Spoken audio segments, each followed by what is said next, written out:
Hello MSc computer. आज हमारी memory वाली क्लास है। हम कंप्यूटर की मेमोरी के बारे में आज जानेंगे। तो देखिए मेमोरी की क्या है। Computer memory can store in large amount of data safely in their memory. Memory क्या है? जब कंप्यूटर के अंदर कोई भी स्टोरेज डिवाइस होता है जो क्या करता है, हमारी इन्फॉर्मेशन को स्टोर कर सकता है हमारे फ्यूचर के लिए, यानी उसे हम फिर से देख सकते हैं, तो वो क्या कहलाती है? कंप्यूटर की मेमोरी कहलाती है। यहाँ पर हमने 2 टाइप की मेमोरी पढ़नी है। फर्स्ट प्राइमरी मेमोरी और सेकंड सेकेंडरी मेमोरी।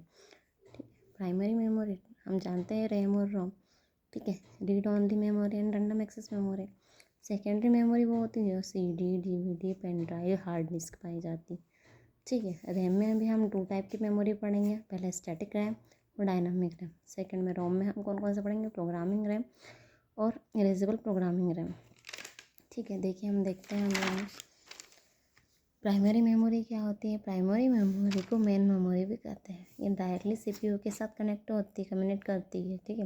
ये 2 टाइप की होती है, रैम और रोम, है ना। जैसे हमारी सेकेंडरी मेमोरी होती है ना, हम बाहर निकाल भी सकते हैं सिस्टम से, पर इसे हम नहीं निकाल सकते, ठीक है। रैम रैंडम एक्सेस मेमोरी वह मेमोरी जो कभी भी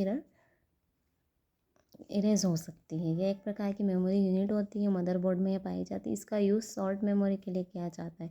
यह कम समय के लिए होती है। रैम वर्टाइल नेचर की होती है, कभी भी इरेज हो सकती है ना। इलेक्ट्रिसिटी अगर बंद हो जाती है तो यह मेमोरी क्या हो जाती है? इरेज हो जाती है। इसी प्रकार स्टैटिक रैम जो रैम है हमारी, ये भी 2 टाइप्स की होती है, डायनामिक रैम और स्टैटिक रैम। स्टैटिक रैम क्या होती है? ये अपने अंदर इन्फॉर्मेशन तब तक रखती है जब तक पावर अप्लाई होता है, ठीक है। जैसे 6 CMOS ट्रांजिस्टर देखने को मिलता है ना। इसमें क्या मिलता है? 6 CMOS ट्रांजिस्टर देखने को मिलते हैं। अब डायनामिक रैम, इसमें 1 कैपेसिटर और 1 ट्रांजिस्टर से बना होता है। डायनामिक रैम बनती है 1 कैपेसिटर और 1 ट्रांजिस्टर से, ठीक है। और मिनिमम ऑफ सर्किट्स को सिंगल क्लिक में स्टोर करता है। ये रोम रीड ओनली मेमोरी, इसमें जो डाटा होता है वो प्रोसेस के थ्रू रीड किया जाता है, तो डाटा नहीं जोड़ा जा सकता। अदर डाटा कोई बाहर से नहीं जोड़ाता है। इसमें वो डाटा होता है जो कभी चेंज नहीं करना होता है। ये 2 टाइप की होती है, PROM यानी प्रोग्रामेबल रोम और EPROM यानी इरेजेबल प्रोग्रामेबल रोम। PROM जब किसी रोम को प्रोग्राम करवाते हैं, स्पेशल हार्डवेयर डिवाइस का यूज़ करते हैं, तो EPROM कहलाता है। EPROM यानी इरेजेबल प्रोग्रामेबल रोम, इस रोम को EPROM कहते हैं। सबसे पहले यह इरेज करता तथा बाद में इसमें कोई प्रोग्राम जोड़ा जा सकता है, इसमें कोई प्रोग्राम करवाया जाता है। ये स्पेशल इलेक्ट्रिकल सिग्नल और UV रे का यूज़ कर प्रोग्राम करवाया जाता है।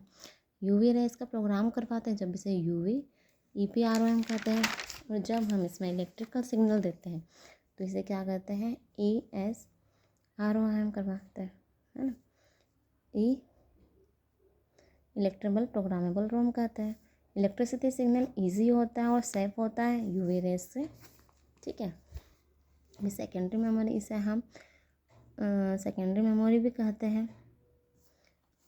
यह मेमोरी बैकअप प्रोवाइड करवाती है, बैकअप स्टोरेज प्रोवाइड करवाती है। सेकेंडरी मेमोरी कहते हैं store device, hard device and solid state device होती है।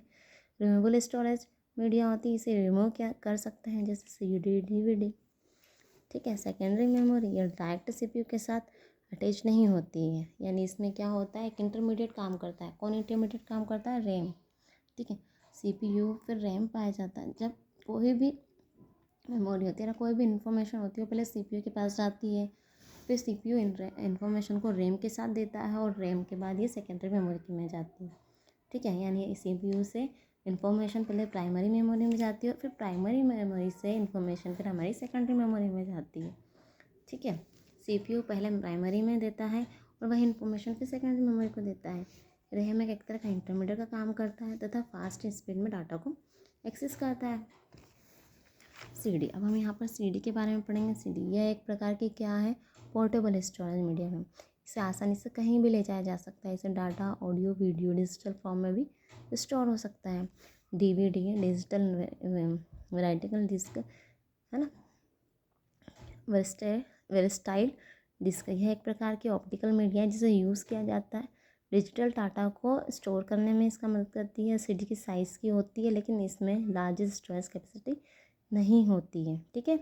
इसमें CD में लार्जेस्ट स्टोरेज कैपेसिटी होती है, पर DVD में लार्जेस्ट स्टोरेज कैपेसिटी नहीं पाई जाती। ये अलग अलग प्रकार की होती है, कुछ डीवीडी ऑडियो वीडियो को स्टोर कर सकती है और कुछ सॉफ्टवेयर प्रोग्राम को स्टोर करने के लिए होती है ना। पेन ड्राइव सेकेंडरी डिवाइस रिवाइटेबल और रिमूवेबल होती है। ऑप्टिकल डिस्क से स्मॉलेस्ट होती है, इसका यूज़ डाटा बैकअप में, स्टोर या ट्रांसफर में कंप्यूटर फाइल में किया जाता है। पेन ड्राइव ये ज़्यादा फास्टर, स्मॉलर, ज़्यादा कैपेबल और लॉन्ग टाइम के लिए स्टोर कर सकती है। पेन ड्राइव्स तो हमने देखी है ना। हार्ड डिस्क क्या होती है, देखो hard disk very large storage capable रहती है। ये टीवी की रेंज का होता है ना। हम समझते हैं ना टीवी जीबी जो रेंज होते हैं उस रेंज का होता है ना। सॉलिड स्टेशन डिवाइस ये कम पावर का कंज्यूम करता है और कम टाइम में डाटा को इरेज करता है, एक्सेस करता है। ठीक है, थैंक यू फ्रेंड्स। ये हमारी मेमोरी फिनिश हो गई। हम अगले लेक्चर में हमारा कंप्यूटर लैंग्वेज का पढ़ेंगे। ठीक है, थैंक यू।